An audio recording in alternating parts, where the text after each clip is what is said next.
Tēnā koutou katoa. Greetings to you all.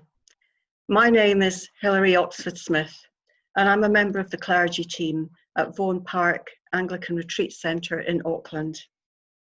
I'd like to introduce you today to Linda Gow, a Christian and clinical psychologist who works in the private sector in New Zealand and has an interest in the integration of psychological and biblical faith-based concepts in therapy.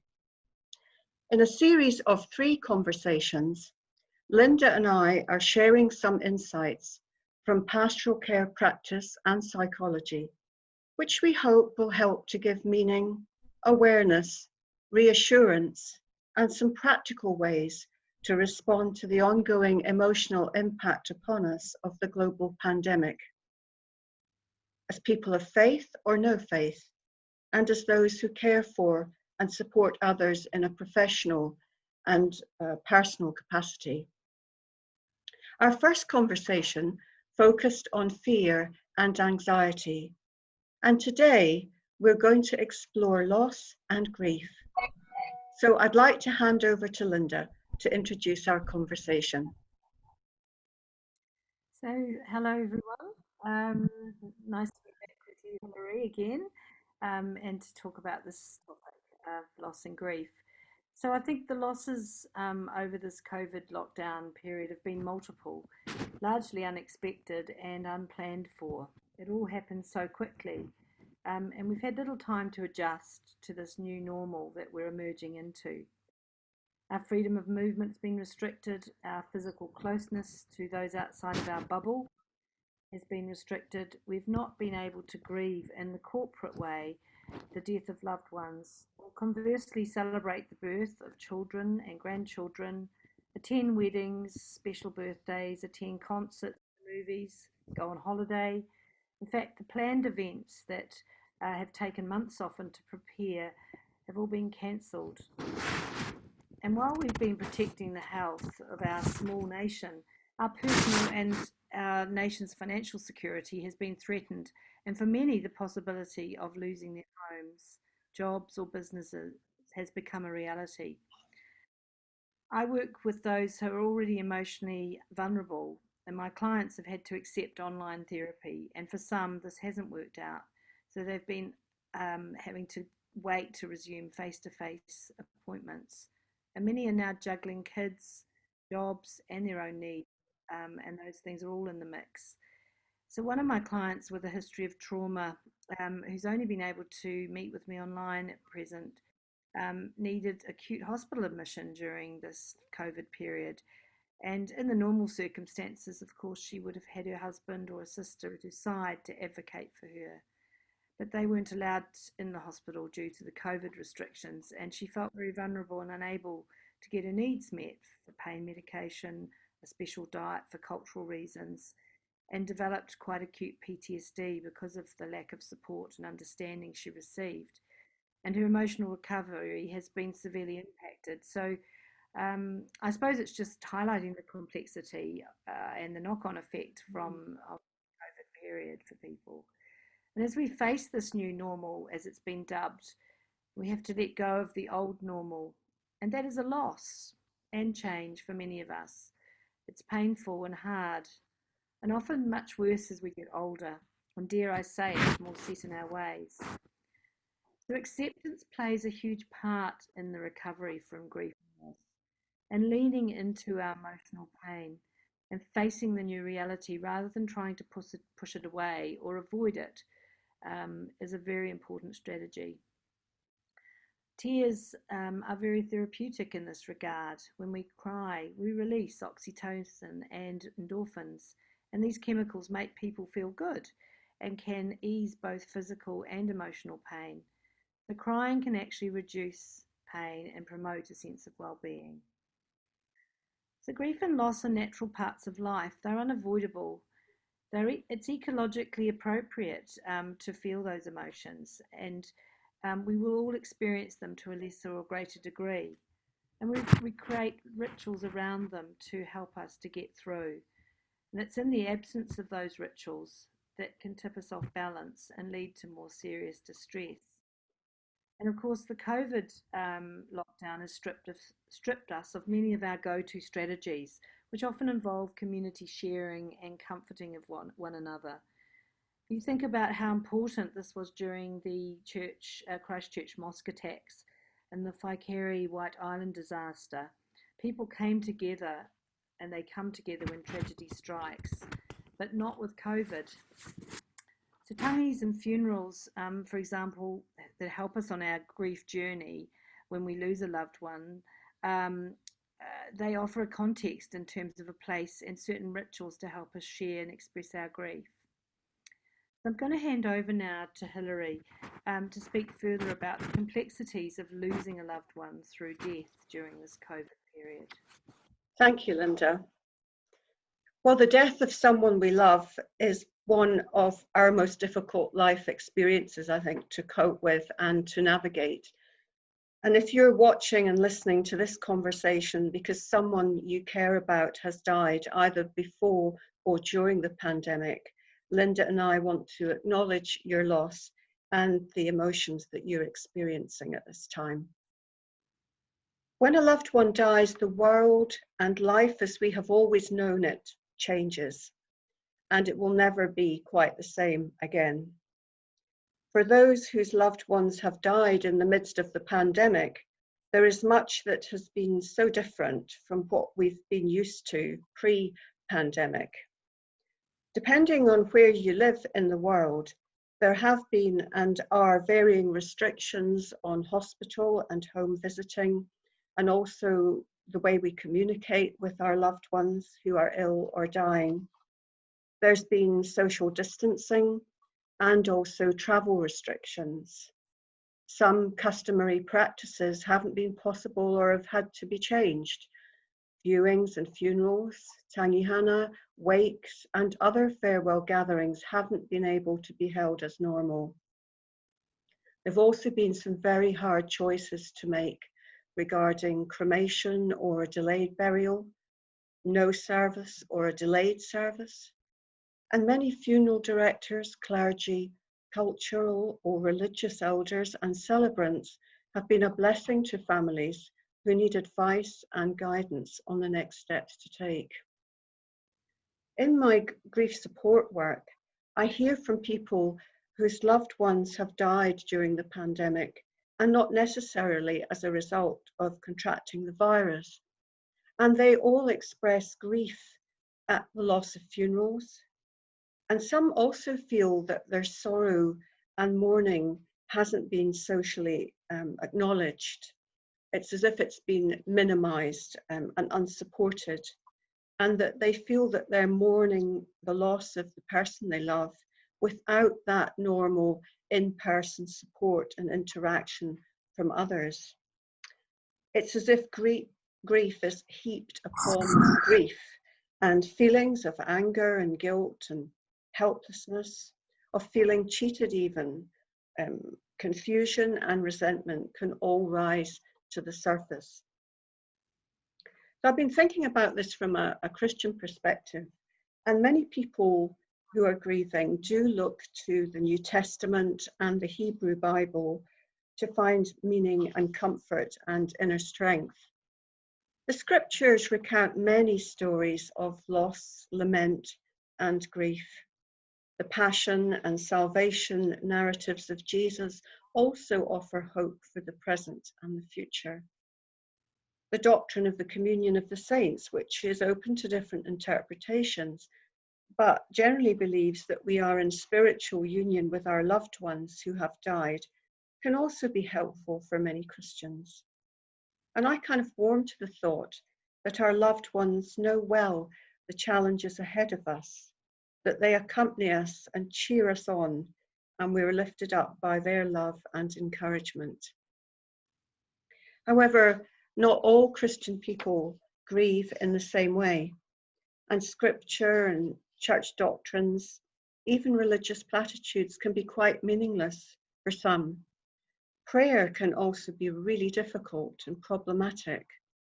And I remember when I was grieving the loss of my father, I couldn't pray, and words from the Bible and other religious words just didn't speak to me. And so I was thankful, so thankful for the prayers of others. And gradually I found solace in the ocean and the seashore and the sky and the light. And they became places and sources of beauty, transition, and blessing. And in time, I was able to pray again. And I did find comfort in some of the scriptures, but it took a while for me. So we don't all grieve in the same way, do we? Absolutely. I mean, there's not one right way to grieve a loss, and there are a number of theories that try to prescribe the grieving process, but they all have their limitations. For me, processing of a loss is more about a journey towards acceptance and accommodation of that loss rather than a cure, because we're not dealing with an illness here, we're dealing Mm. with a life transition, and we all will experience it at some point in our lives. But I'm just going to very briefly reflect on a few models of grief, which you may find resonate for you, because as I say, our grieving process is quite unique to us. But these may just offer some guidance. So the first one was developed by psychiatrist Dr. Elizabeth Kubler-Ross. And this is probably the most famous of the grief theories. And she identified 5 stages of grief. She identified denial, anger, bargaining, depression, and acceptance as the key stages that we go through after someone dies. However, these can occur in any order, and there's no right or wrong way that you may move through these different stages, and we often revisit earlier stages. A second model by a chap called Tompkins is a model of grief based on the principle that grief is like a wound that we gradually heal around, and that growing around our grief means that the loss of someone will always be part of us, but that this wound will eventually not dominate our capacity to live, but take its place in our lives. And I think there's something quite attractive about that idea. Mm. Another model by Worden suggests 4 tasks of grieving, and it offers 4 things we can do in order to live with the loss, to accept what has happened, to process the pain, and to adjust to a life without the person's physical presence, and create a new connection with them in our memory. Rando, a woman psychologist, had a model which suggested there were 6 tasks of mourning, and that we need to actively grieve to actually heal. And these are firstly recognizing the loss, acknowledging and understanding the loss, and this requires us to face the loss and not avoid it. It kind of probably relates back to what I was saying about leaning into our loss. The second one is reacting to the separation, experiencing the emotional pain, and allowing ourselves to feel and express our emotions. The third is to recollect and re-experience the good and bad memories that we may have of that person. And one of the ways in which you might do that is to create a memory box for children, where they can have an integrated view of the loss. And you're neither idealizing or vilifying the person who's died, because for all of us, we will have mixed emotions and mixed feelings about people that have passed away from our lives. The fourth one is relinquish old attachments to what is lost. And some of what is lost is perhaps not worth keeping, and we may stay attached by force of habit. But being able to, let it go is an important process. The fifth one is to readjust by moving into the new world without forgetting the old world. And this requires, again, acceptance and an ability to maintain, I suppose, dual awareness, to integrate the best of the old into the new. And our planet has recovered while the humans have been locked down. So we don't want to return to all the ways in which we were destroying our world. And hopefully the lessons and benefits of the COVID lockdown can be built on. And the last one is to reinvest, to put emotional energy into new people and goals giving oneself permission to embrace life again without guilt, not harshly judging ourselves or others as disrespectful for embracing life again. And in the case of a bereavement, almost universally, the dying person wants them around them to live life to the fullest and not to be paralyzed by grief. And I'm very aware in my work that I often work with people who've got what we call morbid grief, where they've been unable to process that grief and to move into the future, and to start to embrace life for a whole range of reasons. And so sometimes it requires some professional help to move people into that next phase of actually being able to relive again. Yes. Yeah. So another model, briefly, is known as the dual process model, and that requires movement between reflecting on your loss and distracting yourself with activities to provide respite as you work to accommodate someone's physical absence from your life. And then the last one is one around the reconstruction of meaning. And this is a grief theory that explores how to adjust to the alien place you find yourself in when someone dies. So this model can help with meaning making through assimilating or adjusting to the loss and accommodating. And this eventually results in an acceptance of your changed world. So those words, acceptance and accommodation, are very much, they flow through all the models. So I was just interested, Hilary, to think, hearing those different models, thinking about your own experience of loss of your own father and the experience of those who you work with in grief work. What resonates for you, Hilary? In the models. Well, I think all theoretical models of grief, as you say, have their limitations, but they can also be very helpful in different ways and at different times for people who are grieving. They offer markers, if you like, along the way, help to give meaning and encourage us to reflect on our own experience or the experience of others. And some may resonate with us more than others.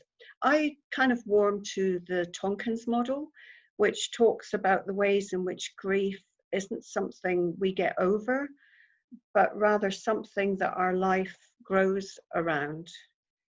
I also know that Elizabeth Kubler-Ross's stages of grief are helpful, although, as you said, they don't always happen in the order that she suggested.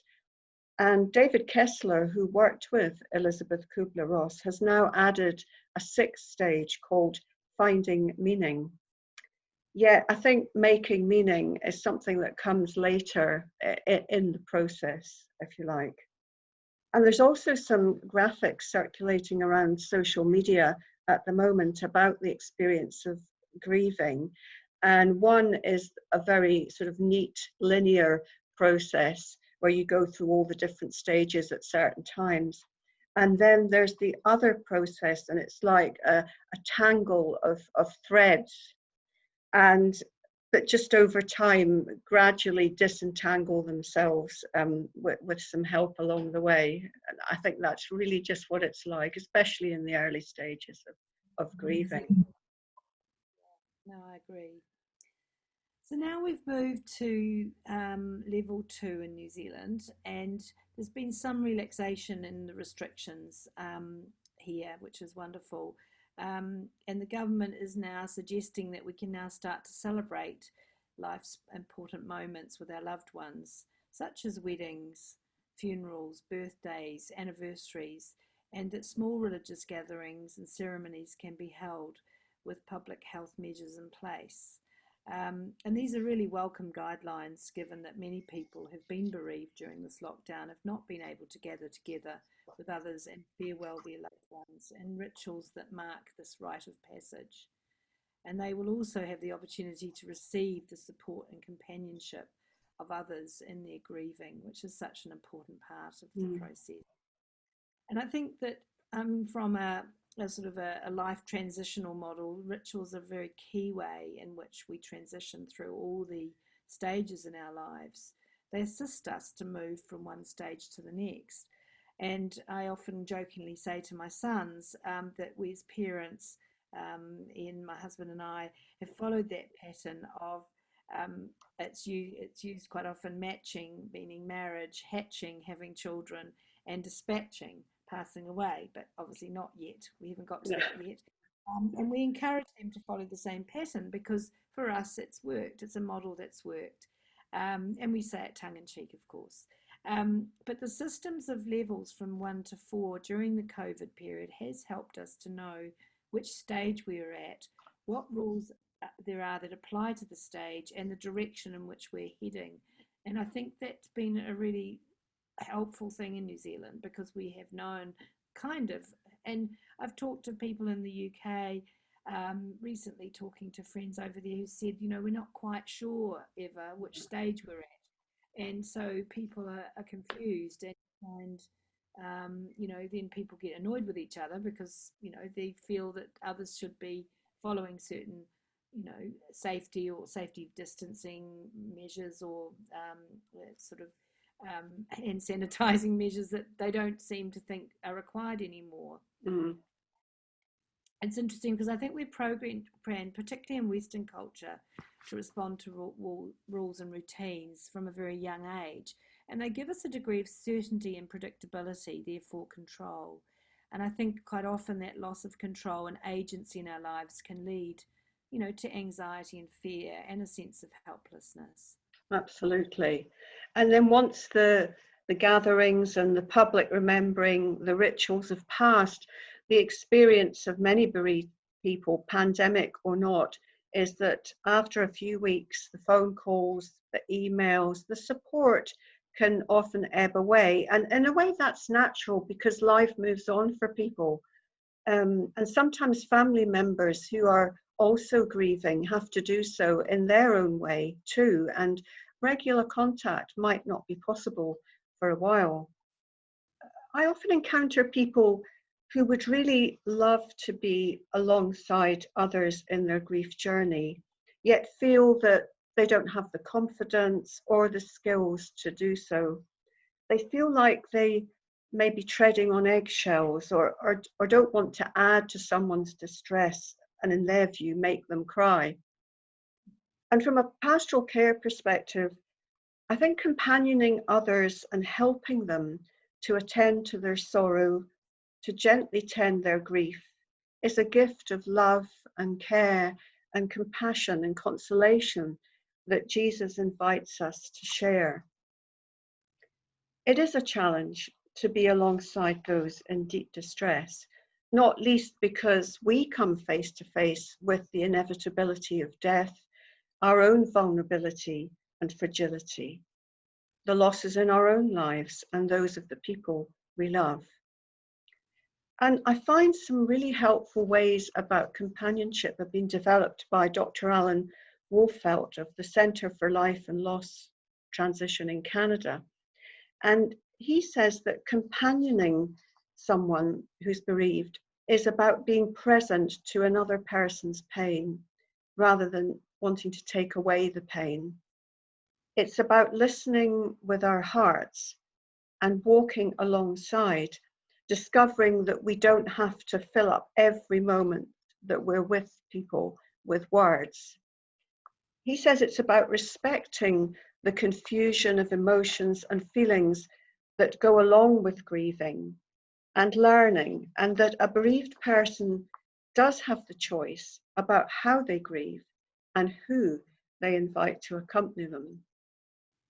And in the pastoral training on bereavement care that I offer to ordinands and local ministry teams and clergy, I do at times come across this desire to offer a kind of solution-based answer to the bereavement process, or to reach for platitudes.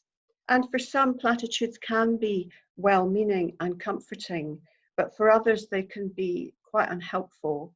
And so I think it's always good to ask ourselves, when we're alongside someone who's bereaved, are the words that I'm intending to share, are they actually going to be really helpful or not? And we also have a tendency, I think, it's just human nature, I think, to want to fix the problem, to make the grief all right, to make the pain go away. Yet what's best really is probably just to simply sit down with someone share the silence and the tears, offer prayers if felt appropriate or asked for, just to listen and acknowledge the pain and the frustration, to encourage, and then always to leave room for divine love and grace to bless and heal and make whole. So I think that's so important. I mean, I would totally agree with the idea that accompanying or companioning, as you put it, someone in their grief journey and providing unconditional regard is so important. And I think normalizing the process and allowing it to take its course is key because, as I said earlier, this isn't a problem to be fixed. This is a natural life transition, and it's about being alongside someone in that journey. And sometimes some appropriate self disclosure can be helpful, but not to the extent that it becomes about you and your Mm. story and theirs. And self care is also key, and self awareness of our own losses, as Hilary has alluded to, that it possibly will trigger off feelings and thoughts for ourselves. And being aware of that before you offer your time to someone is important. We've talked a little bit in the first talk about mindfulness meditation, and Hilary spoke about centering prayer for those with a Christian faith. And these can be helpful to offer respite from our grief and permission to focus on our own needs for refreshment if we're in a supporting role. And for those whose grief is complex or gets stuck, as I again alluded to before, they may need professional help, and that can be really life changing for them.